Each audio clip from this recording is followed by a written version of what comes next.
आधी रात का वक्त था। गांव के सभी लोग गहरी नींद में सो रहे थे। भीमा रात के वक्त अपने खेतों की सिंचाई करने की तैयारी कर रहा था, मगर उसकी पत्नी नेहा उसे जाने तक से रोक रही थी। नेहा, अगर आपको अपने खेतों की सिंचाई करनी है तो आप सुबह चले जाइए। आधी रात को जाने की क्या जरूरत है? आप सुन नहीं रहे हैं? कुत्तों के रोने की आवाज लगातार आ रही है।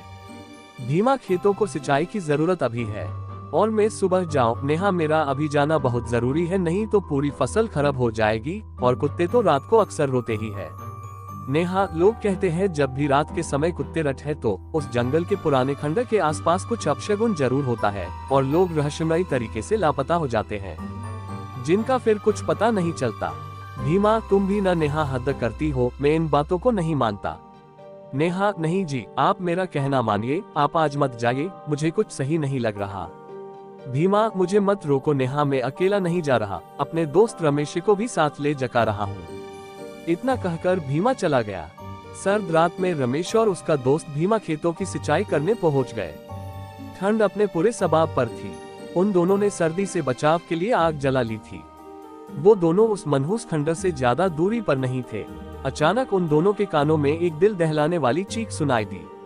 चीख किसी औरत की थी। चीख सुनकर रमेश के तन बदन में डर की एक लहर सी दौड़ गई। रमेश डरते हुए, भीमा, तुमने कुछ सुना?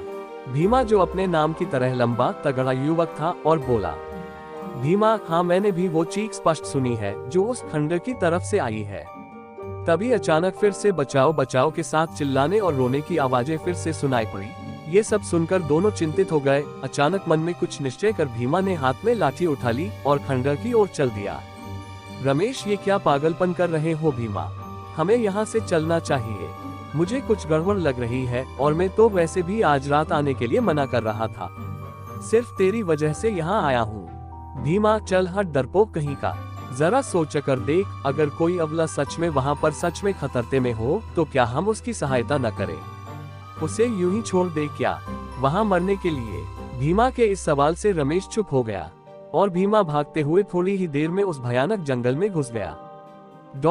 थोड़ी देर बाद ही वो दोनों ही घने जंगल के बीचों बीच खड़े थे। घने कोहरे में वो दोनों आंखें फाड़ फाड़ कर देखने का प्रयत्न कर रहे थे। इतनी देर में ही एक बार फिर उस औरत की चीखें उन दोनों के कानों में पड़ी। भीमा और रमेश चीख की दिशा में भागने लगे।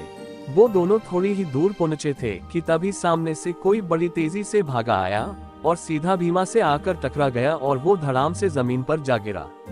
उससे टकराने वाली एक औरत थी।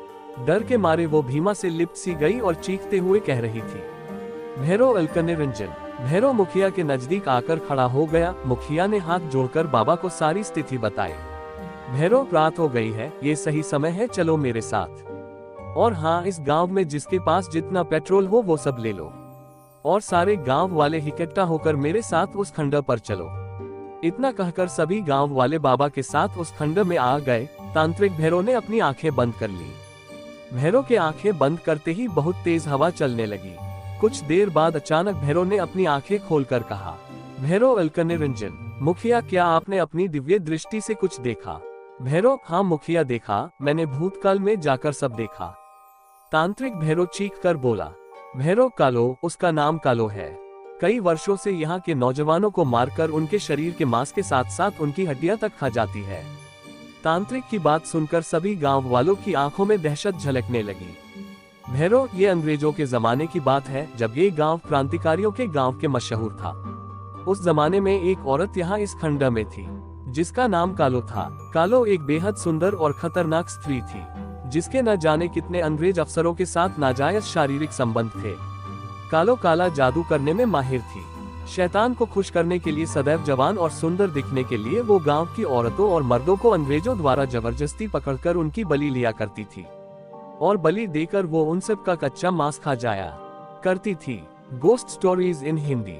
जब इस बात की भनक क्रांतिकारियों को लगी तो उन्होंने कालो को दीवार में जिंदा चिनवा दिया, लेकिन कालो अपनी आत्मा का सौदा शैतान से पहले ही कर चुकी थी।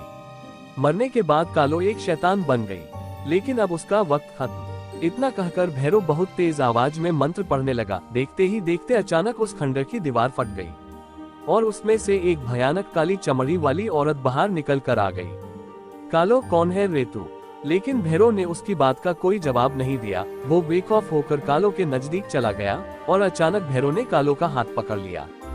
जैसे ही उसने कालो का हाथ पकड़ा वो बुरी तरह से चीखने लगी। भैरव, सब लोग इसके ऊपर पेट्रोल डालकर आग लगा दो। सभी ने उसके ऊपर पेट्रोल डालकर आग लगा दी और देखते ही देखते वो कालो जलने लगी और भयानक तरीके से चीखने लगी और फिर कालो धुएं के रूप में परिवर्तित होकर जमीन के अंदर समा गई और वो खंडर अपने आप टूटकर नीचे गिर गया।